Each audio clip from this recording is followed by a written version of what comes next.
ഉത്രാടം നാളിൻ്റെ ഒടുവിലുള്ള 45 നാഴിക, തിരുവോണം, അവിട്ടം നാളിൻ്റെ ആദ്യ 30 നാഴിക ഇവ ചേർന്ന മകരക്കൂറുകാർക്ക് ജൂൺ മാസം അത്ര അനുകൂലമായിരിക്കുകയില്ല.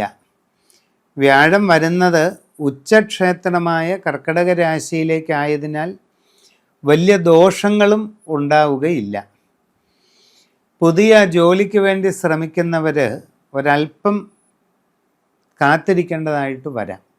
ചെറിയ കാലതാമസമൊക്കെ കാണുന്നുണ്ട്. എങ്കിലും നിങ്ങൾ പരിശ്രമം തുടരുക തന്നെ വേണം. അധികം വൈകാതെ നിങ്ങൾക്ക് ജോലി ലഭിക്കുന്നതാണ്. വിദേശ തൊഴിലിനു വേണ്ടി പരിശ്രമിക്കുന്നവർക്കും ഈ താമസം നേരിടാം.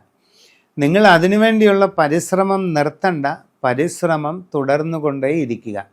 പക്ഷേ ഒരു കാര്യമുണ്ട്, ഇങ്ങനെ വിദേശത്തേക്ക് പോകാൻ വേണ്ടിയുള്ള പരിശ്രമങ്ങൾക്കിടയിൽ സാമ്പത്തിക നഷ്ടങ്ങൾ ഉണ്ടാകാതെ ഇരിക്കാൻ പ്രത്യേകം കരുതലെടുക്കണം. വിദ്യാർത്ഥികൾക്ക് പഠനകാര്യങ്ങളിൽ കൂടുതൽ സൂക്ഷ്മതയും ശ്രദ്ധയും വേണം. എങ്കിലേ ഉദ്ദേശിച്ച ഒരു പുരോഗതി ഉണ്ടാവുകയുള്ളൂ. കച്ചവടക്കാർ സാമ്പത്തിക നഷ്ടം ഉണ്ടാകാതെ ഇരിക്കുവാൻ വളരെ കരുതലോടെ പ്രവർത്തിക്കണം. നിങ്ങൾ നിങ്ങളുടെ ബിസിനസ് മേഖലയെ കൂടുതൽ വിപുലീകരിക്കാൻ ശ്രമിക്കണം.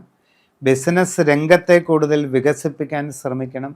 പുതിയ മേഖലയിൽ ബിസിനസ് വ്യാപിപ്പിക്കാൻ ശ്രമിക്കണം. കസ്റ്റമർമാരുമായി നല്ല ബന്ധം നിലനിർത്താൻ ശ്രമിക്കണം. ഇതെല്ലാം നിങ്ങൾക്ക് ആവശ്യമുള്ള കാര്യങ്ങളാണ്.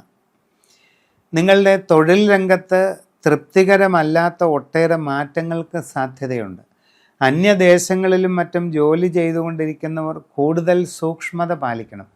നിങ്ങളുടെ അശ്രദ്ധയും ആലോചനക്കുറവും കാരണം എന്തെങ്കിലും പോരായ്മകൾ നിങ്ങളുടെ ജോലിയിൽ ഉണ്ടാകാതിരിക്കാൻ ശ്രദ്ധിക്കണം. ഇല്ലെങ്കിൽ അത് നിങ്ങളുടെ ജോലിയെ തന്നെ ബാധിച്ചേക്കാം. ഔദ്യോഗിക രംഗത്ത് പ്രവർത്തിക്കുന്നവർ പ്രധാന തീരുമാനങ്ങളെല്ലാം ശ്രദ്ധിച്ച് എടുക്കുക. പിന്നെ വ്യത്യസ്തങ്ങളായ മേഖലകളിൽ സ്വയം തൊഴിൽ ചെയ്തുകൊണ്ടിരിക്കുന്നവരും വളരെ നന്നായി പരിശ്രമിച്ചാൽ നിങ്ങൾക്ക് പുരോഗതി കൈവരിക്കാൻ സാധിക്കുന്ന ഒരു സമയമാണ്.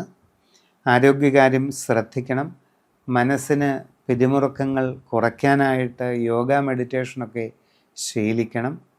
സമ്പൂർണമായ രാശിചിന്തയിലൂടെ വസ്തുതകൾ കണ്ടറിഞ്ഞ് പ്രതിവിധി ചെയ്ത് മുമ്പോട്ട് പോവുക.